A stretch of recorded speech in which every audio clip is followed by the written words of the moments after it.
പത്തനംതിട്ടൻ്റെ പുതിയൊരു എപ്പിസോഡിൽ എല്ലാവർക്കും സ്വാഗതം. അങ്ങനെ നമ്മൾ നവ്യയാണെങ്കിൽ നമ്മൾ ഡേവിഡിനെ കാണാൻ വന്ന സമയത്താണ് ഡേവിഡും അതുപോലെ നാഗേന്ദ്രനും കൂടെ സംസാരിക്കുന്നതെല്ലാം നമ്മൾ നവ്യ കേൾക്കുന്നുണ്ട്. അങ്ങനെ നവ്യ ചിന്തിക്കുന്നുണ്ട്, അപ്പോൾ എന്നെ ഇവർ ചതിക്കുകയായിരുന്നല്ലോ എന്നൊക്കെ ഉള്ള ഒരു വിഷമത്തിലും കാര്യത്തിലൊക്കെ നമ്മൾ നവ്യ നിൽക്കുന്നുണ്ട് കേട്ടോ. അപ്പോഴത്തേക്ക് നവ്യ പറയുന്നുണ്ട്, എന്തായാലും ഇവരെ ഓരോ വാക്കുകൾ കേട്ടിട്ടാണെങ്കിൽ ഞാൻ അനന്തപുരിക്കാരെ എത്രമാത്രം ഞാൻ ദ്രോഹിക്കാനൊക്കെ ശ്രമിച്ചെന്നൊക്കെ. അപ്പോൾ ഇവരാണ് എല്ലാത്തിനും കാരണം. അപ്പോൾ ഇവരെന്നെ എരിപിരി കയറ്റിയിട്ടാണെങ്കിൽ ഇവർ എന്നെക്കൊണ്ട് അവിടെ ഓരോ കാര്യങ്ങളൊക്കെ ചെയ്യിപ്പിച്ചതാണല്ലോ എന്നൊക്കെ ഉള്ളൊരു ചിന്തയും കാര്യങ്ങളൊക്കെ നമ്മൾ നവ്യയുടെ മനസ്സിൽ വരുന്നുണ്ട് കേട്ടോ. അങ്ങനെ നമ്മൾ നവ്യയാണെങ്കിൽ അവിടുന്ന് നേരെ പോകുന്നത് നമ്മൾ നന്ദുവിൻ്റെ അടുത്താട്ടോ. അപ്പോൾ നന്ദുവിൻ്റെ അടുത്ത് പോയിട്ടാണെങ്കിൽ നവ്യ അവിടെ നിന്നിട്ടാണെങ്കിൽ നന്ദുവിൻ്റെ അടുത്ത് ഇന്ന് കരയൊക്കെ ചെയ്യുന്നുണ്ട്. ആ സമയത്ത് നമ്മൾ നന്ദു ചോദിക്കുന്നുണ്ട്, എന്താ ചേച്ചി, എന്തിനാ ചേച്ചി ഇങ്ങനെ കരയുന്നത്?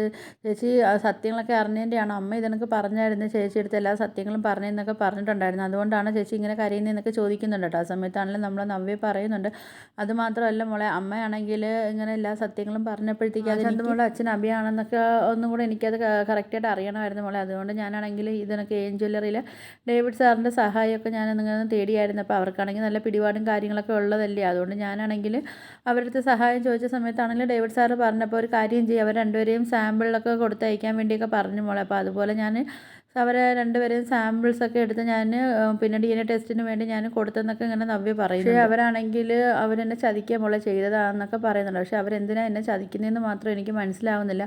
ഇപ്പോൾ അബിയുടെ മോളാണ് ചന്തുമോൾ എന്നുള്ള കാര്യമൊക്കെ അവരെന്തിനാണ് ഇങ്ങനെ മറച്ച് വെക്കേണ്ട കാര്യം എന്തോന്നൊന്നും എനിക്ക് മനസ്സിലാവുന്നില്ല എന്നൊക്കെ പറയുന്നുണ്ട്. അപ്പോൾ ഇതിനകത്ത് എന്തോ ദുരൂഹതകളും കാര്യങ്ങളും ഉണ്ടെന്നൊക്കെ ഇങ്ങനെ നവ്യ പറയുന്നുണ്ട്. അങ്ങനെ നവ്യ പറയുന്നുണ്ട്, എന്തായാലും മോളെ എനിക്കിപ്പോൾ മനസ്സിലായി, പിന്നെ അബി തന്നെയാണ് ചന്തുമോളെ അച്ഛൻ എന്നുള്ള കാര്യം എനിക്കിപ്പോൾ എന്തായാലും മനസ്സിലായിട്ടുണ്ടെന്നൊക്കെ നമ്മൾ നവ്യ പറയുന്നുണ്ട്. പക്ഷേ ഇവരെന്തിനാണ് ഇങ്ങനെ കളിക്കുന്നത്, ഇവരെന്തിനാണ് എന്നെ ചതിക്കുന്നതെന്നാണ് മോളെ എനിക്ക് മനസ്സിലാവാത്തതെന്നൊക്കെ ഇങ്ങനെ പറയുന്നുണ്ട് കേട്ടോ. ആ സമയത്താണ് നന്ദു പറയുന്നുണ്ട്, എന്തായാലും ചേച്ചി അതൊരു കാര്യം വെച്ച് നോക്കിയാൽ നമുക്കൊരു സഹായമായി. കാര്യം ഇപ്പോൾ DNA ടെസ്റ്റിൻ്റെ റിസൾട്ട് തന്നെ മാറ്റി തന്നതിന് വേണ്ടിയാണെങ്കിൽ നമുക്ക് ഡേവിഡിനെ വേണമെങ്കിൽ നമുക്ക് അറസ്റ്റ് ചെയ്യാനൊക്കെ ഉള്ള ഒരു ചാൻസൊക്കെ ഉണ്ടെന്നൊക്കെ പറയുന്നുണ്ട് കേട്ടോ. അപ്പോഴത്തേക്കാണെങ്കിൽ നമ്മൾ നന്ദു പറയുന്നുണ്ട്, എന്തായാലും ചേച്ചി എൻ്റെ കൂടെ വരുവാണെങ്കിൽ നമുക്ക് ഡേവിഡിനെ നമുക്ക് അറസ്റ്റ് ചെയ്യാമെന്നൊക്കെ പറയുന്നുണ്ട്. നമ്മൾ നന്ദുവിൻ്റെ കൂടെ ആണെങ്കിൽ നവ്യാണെങ്കിൽ ജ്വല്ലറിൽ പോകുന്നുണ്ട് കേട്ടോ ഡേവിഡിനെ കാണാൻ വേണ്ടിയൊക്കെ. അങ്ങനെ നമ്മുടെ ഡേവിഡ് ആണെങ്കിൽ ചോദിക്കുന്നുണ്ട്, അല്ല ഇതെന്തിപ്പോൾ നിങ്ങൾ രണ്ടുപേരും കൂടെ വന്ന് എന്തെങ്കിലും സ്പെഷ്യൽ കാര്യങ്ങളോ എന്തെങ്കിലും ഉണ്ടോ എന്നൊക്കെ ചോദിക്കുന്നുണ്ട് കേട്ടോ. അനിയത്തെയും കൂട്ടിയിട്ടൊക്കെ വരാൻ വേണ്ടി എന്നൊക്കെ പറയുന്നുണ്ട്. ആ സമയത്താണെങ്കിൽ നമ്മൾ നവ്യ പറയുന്നുണ്ട്, അതേടെ സ്പെഷ്യലായിട്ടുള്ള കാര്യങ്ങളൊക്കെ ഉണ്ടെന്നൊക്കെ പറയുന്നുണ്ട്. അപ്പം നമ്മൾ ഡേവിഡ് ചോദിക്കുന്നുണ്ട്, എന്താ ഇവർ നിങ്ങളെ ശത്രുവായിരുന്നല്ലോ,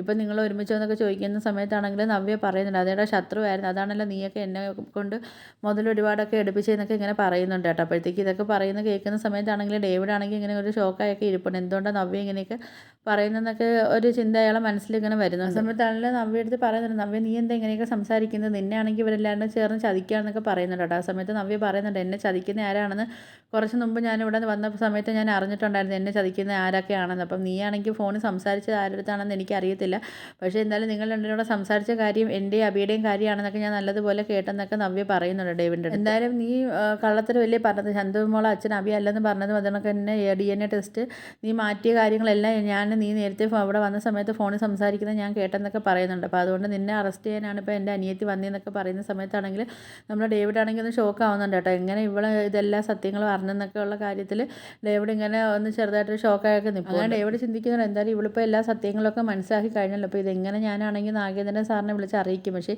നാഗേന്ദ്രൻ സാറിനെ ആണെങ്കിൽ അറിയിക്കാതിരിക്കാനും പറ്റത്തില്ലല്ലോ എന്നൊക്കെ പറയുന്നുണ്ട്. അപ്പോൾ ഇവരിയ്ക്കുന്ന കാരണം എനിക്ക് വിളിച്ച് പറയാനും പറ്റത്തില്ലല്ലോ എന്നൊക്കെ നമ്മൾ ഡേവിഡ് ഇങ്ങനെ ചിന്തിക്കുന്നുണ്ട്. ആ സമയത്ത് നമ്മൾ നന്ദു പറയുന്നുണ്ട്, എന്തായാലും നിന്നെ അറസ്റ്റ് ചെയ്യാൻ വേണ്ടി ഞാൻ വന്നത്, എന്തായാലും ഇപ്പോൾ ഒരു കാര്യം നമുക്കങ്ങ് ചെയ്യാമെന്നൊക്കെ പറയുന്നുണ്ട് കേട്ടോ. ഇനി എന്തെങ്കിലും ഇവിടെ വല്ല പ്രശ്നങ്ങളും കാണിക്കാൻ നിന്ന് കഴിഞ്ഞാൽ പിന്നെ അവസാനം എൻ്റെ തനി സ്വഭാവം മാറുമെന്നൊക്കെ നന്ദു ആണെങ്കിൽ പറയുന്നുണ്ട് കേട്ടോ. അപ്പോഴത്തേക്കും ഒരു DNA ടെസ്റ്റിൻ്റെ റിസൾട്ടൊക്കെ മാറ്റി ഒരു ജീവിതം തന്നെ നീ ഇല്ലാതാക്കാൻ വേണ്ടിയൊക്കെ ശ്രമിച്ചതെന്നൊക്കെ പറയുന്നുണ്ട് കേട്ടോ നമ്മൾ നന്ദു. അപ്പോൾ ഇതിൻ്റെ കുറ്റം എത്രമാത്രം ഉണ്ടെന്നൊക്കെ ഉള്ള കാര്യം നിങ്ങൾക്ക് അറിയാമല്ലോ എന്നൊക്കെ പറയുന്നുണ്ട്. ഇതിനിപ്പോൾ ഏതെല്ലാം വകുപ്പിനകത്ത് ഇതൊക്കെ മാറ്റാൻ പറ്റുമെന്നൊക്കെ ഞാനൊന്ന് ആലോചിക്കട്ടെ എന്നൊക്കെ നന്ദു ആണെങ്കിൽ ഡേവിഡിൻ്റെ അടുത്ത് പറയുന്നുണ്ട്. എന്തായാലും എനിക്കെതിരായിട്ട് ഒരു തെളിവുകൾ കിട്ടാൻ വേണ്ടി ഞാനാണെങ്കിൽ കാത്തിരുന്നതൊക്കെ പറയുന്നുണ്ട്. അപ്പോൾ എന്തായാലും നല്ലൊരു തെളിവാണ് നിനക്ക് എതിരായിട്ട് കിട്ടിയിട്ടുള്ളത്, പിന്നെ നിന്നെ കുറച്ച് നാൾ അകത്തിട്ട് പൂട്ടാനുള്ള നല്ല തെളിവും കാര്യങ്ങളൊക്കെ ഞാൻ ഇനി ഉണ്ടാക്കിക്കോളാം എന്നൊക്കെ നന്ദു ആണെങ്കിൽ ഡേവിഡിൻ്റെ അടുത്ത് പറഞ്ഞിട്ടാണെങ്കിൽ നമ്മുടെ ഡേവിഡിനെ ആണെങ്കിൽ നന്ദു അറസ്റ്റ് ചെയ്യുകയൊക്കെ ചെയ്യുന്നുണ്ട് കേട്ടോ. അപ്പം നിങ്ങൾക്ക് എൻ്റെ വീഡിയോസൊക്കെ ഇഷ്ടപ്പെടുകയാണെങ്കിൽ ഒന്ന് ലൈക്ക് ചെയ്ത് ഷെയർ ചെയ്ത് സബ്സ്ക്രൈബ് ചെയ്ത് കൊള്ള ബെല്ലൈക്കൺ എനേബിൾ ചെയ്ത് ഒന്ന് ഹൈപ്പ് ചെയ്തൊന്ന് സപ്പോർട്ട് ചെയ്യണേ.